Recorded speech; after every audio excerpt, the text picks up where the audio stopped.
Welcome friends, मैं राकेश शर्मा अपने channel एमराज पे आपका बहुत बहुत स्वागत करता हूं। दोस्तों एक कहानी आज आपको सुनाना चाहता हूं। बड़े ध्यान से सुनिएगा, महसूस कीजिएगा।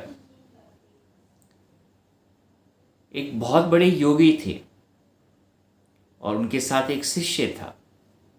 ये करीबन 2-3 हजार साल पुरानी बात है। बहुत बड़े योगी और उनके साथ एक शिष्य थे। एक बार योगी महाराज ने अपने शिष्य से कहा कि अब मुझे हिमालय पे जाना है और मैं अपने आप को शिव में लीन करना चाहता हूँ। शिष्य ने कहा, ये बड़ी अच्छी बात कही गुरुजी आपने, बिल्कुल हमें चलना चाहिए।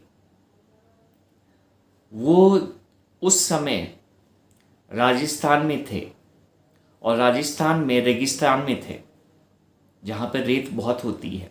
और क्योंकि ये 2-3 हजार साल पुरानी बात है तो उस समय कोई साधन नहीं थे, तो इंसान को पैदल ही सफ़र करना पड़ता था। तो शिष्य ने गुरु से कहा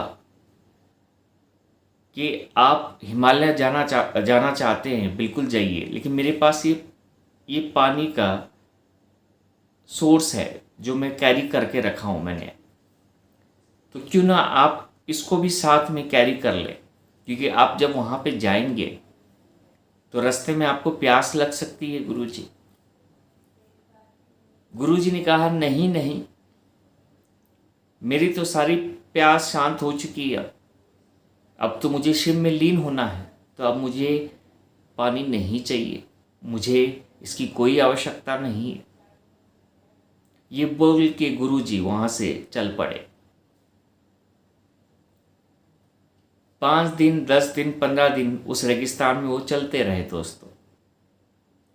और थोड़े दिनों के बाद में उनको हल्की सी प्यास लगी।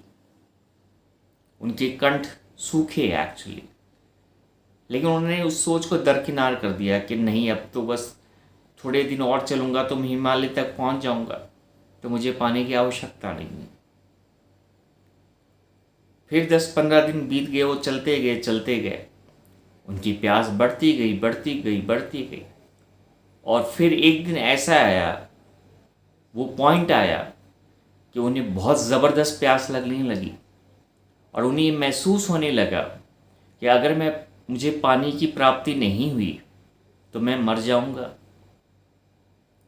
तो फिर उन्होंने क्या किया, अब वो शिव को भूल गए और हिमालय को भी भूल गए और पानी को ढूंढने लगे यहाँ वहाँ। 1 दिन 2 दिन बीता, लेकिन पानी नहीं मिला उन्हें। थक हार के वो एक जगह बैठ गए, इस उम्मीद में कि कहीं से तो पानी मिले उनको। ईश्वर से प्रार्थना की और थोड़े समय के बाद में उन्होंने ये देखा कि कोई परछाई उनकी तरफ बढ़ रही है। और जब उन्होंने अपनी आंखों को ऊपर किया तो उनको उनका शिष्य दिखाई दिया, जो पानी को कैरी करके उनके लिए ला रहा था। शिष्य जैसे ही गुरु के नज़दीक पहुंचा, शिष्य ने कहा कि गुरुजी, ये लीजिए पानी, आप पी लीजिए, आपको बड़ी आवश्यकता है इस पानी की। गुरुजी ने कुछ नहीं कहा, चुपचाप पानी पिया। पीते गए और फिर उनकी प्यास मिट गई दोस्तों। गुरुजी ने शिष्य से पूछा, क्या तुम मेरे पीछे आ रहे थे? शिष्य ने कहा, बिल्कुल गुरुजी, मैं आपके पीछे आ रहा था। बोले, तुम्हें कैसे आभास हुआ कि मुझे पानी की आवश्यकता लगेगी? शिष्य ने कहा, जिस चीज को भी हम अधूरा छोड़ देते हैं हमारे जीवन में, उसकी प्यास हमें कभी ना कभी तो लगेगी दोस्त गुरुजी। इसलिए मुझे यकीन था, क्योंकि मैं आप ही का शिष्य था, जो भी मुझे ज्ञान मिला वो आप ही से मिला। तो मुझे बिल्कुल ये एहसास था कि मेरे गुरु को पानी की आवश्यकता लगेगी, इसलिए मैं आपके पीछे पीछे आया। गुरुजी ने कहा, चलो बेटे अब हम चलते हैं। शिष्य ने कहा, हिमालय की तरफ? गुरुजी ने कहा, नहीं बेटा, मुझे ईश्वर कोई और संदेश देना चाहता था, मुझे कुछ और बताना चाहता था, जो तुम्हारे द्वारा उसने मुझे समझा दिया। अभी मैं हिमालय में जाने के लायक नहीं बना, शिव में लीन होने के लायक नहीं बना, क्योंकि मेरे अंदर इस पानी की प्यास के अलावा और भी कई प्यास है। तो जब तक वो प्यास नहीं मिटेगी, तो चाहे मैं हिमालय तक भी पहुंच जाऊंगा, उस प्यास के लिए मुझे फिर नीचे आना पड़ेगा। दोस्तों, ये जो कहानी है ये क्या दर्शाती है और मैं आपसे क्या कहना चाहता हूं?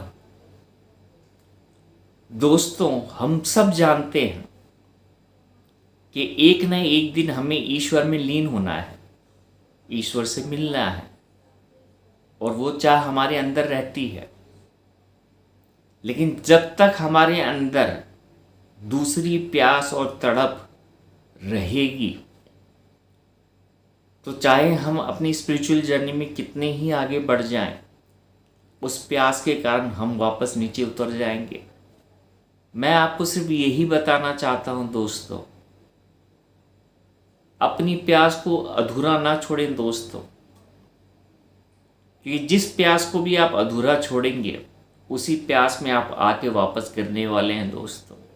ईश्वर कहीं नहीं जाएगा, वो तो वहीं मौजूद है, वो कहीं नहीं जाने वाला। आप अगर ये सोच रहे हैं कि मैं अगर टाइमली नहीं पहुंचा तो ईश्वर चला जाएगा, अरे नहीं, वो कहीं नहीं जाने वाला, वो वहीं पर है, वो अपनी जगह नहीं बदलता है।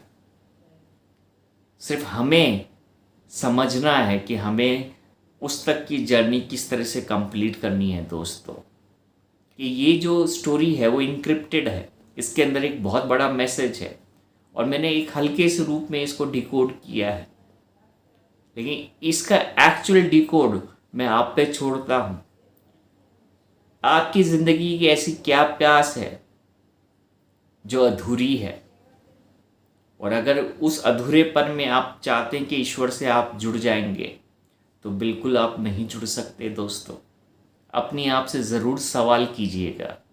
एक ही सवाल मैं पूछ रहा हूँ आपसे, और अपने आप को ज़रूर ये सवाल कीजिएगा, आपको क्या चाहिए?